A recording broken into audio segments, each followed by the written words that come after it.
அன்பு வணக்கம். என் பெயர் கல்வி.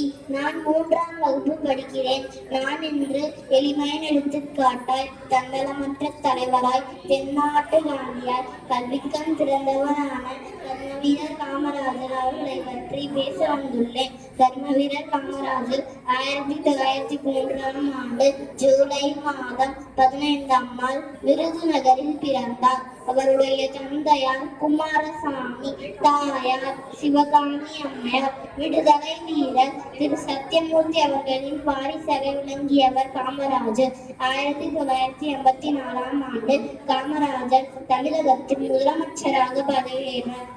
இலவச கல்வி திட்டம், மதிய உணவு திட்டம், நீர் மின்சார திட்டம், சர்க்கரை ஆலைகள், நெசவாலைகள், அனல்மின் நிலையங்கள், சைக்கிள் தொழிற்சாலை, ரயில் பெட்டி தொழிற்சாலை, இராணுவ பீரங்கி தொழிற்சாலை, மெட்ராஸ் அலுமினியம் தொழிற்சாலை, மெட்ராஸ் சிமெண்ட் தொழிற்சாலை போன்ற எண்ணற்ற திட்டங்களை காமராஜர் நிறுவினார். காமராஜர் நீர்ப்பாச வசதிக்காக தமிழகத்தில் 13 அணைகளை கட்டினார். கர்மவீரர் காமராஜர் ஆட்சி காலம் தமிழகத்தின் பொற்காலம் என்று அழைக்கப்படுகிறது.